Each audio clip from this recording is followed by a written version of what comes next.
Hey, it's Coolidge here. Good to see you. Oh, wait, you can only see me.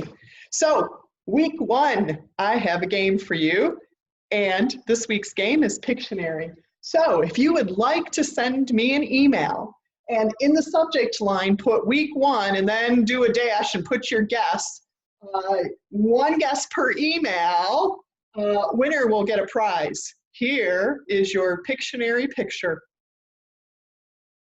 Okay, be sure to send your guests to me. And now for today's physics lesson. I would like to start out with a quick review. So I want to talk about the equations that we left off with. Now, don't worry, I'm not there to help you, so I'm not really concerned about doing the math at this point.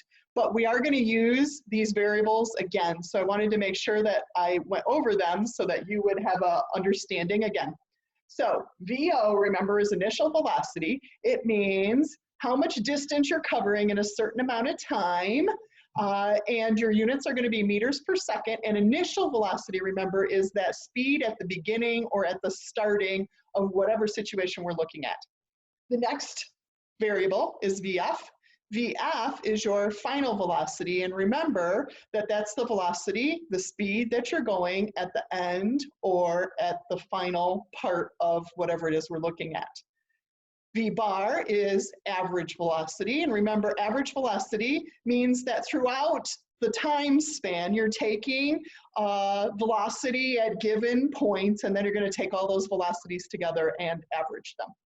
D represents distance, and I'm going to add a little extra piece here that I did not add when we were in class, and that is that a distance can be a vertical distance, which of course means up and down, or it could be a horizontal distance, which is left and right.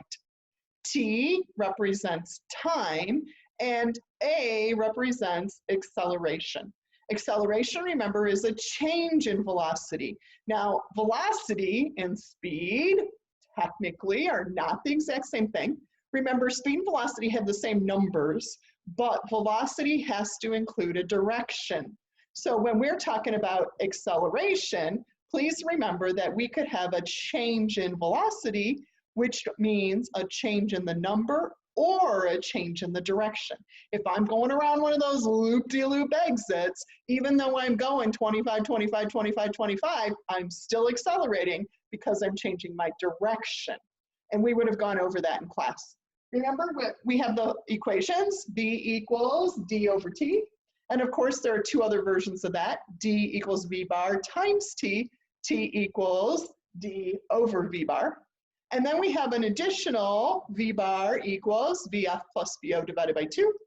And A equals VF minus VO divided by T. If you happen to go out online and look for other videos because you feel like I haven't given you enough information, or you feel like you need some more to understand it, please remember that there are additional symbols. VI is the same thing as VO, initial velocity. VAV and V bar are the same things. So please remember that when you're out looking, and if you happen to be looking at other videos, which I encourage. I will be ready for the next video shortly.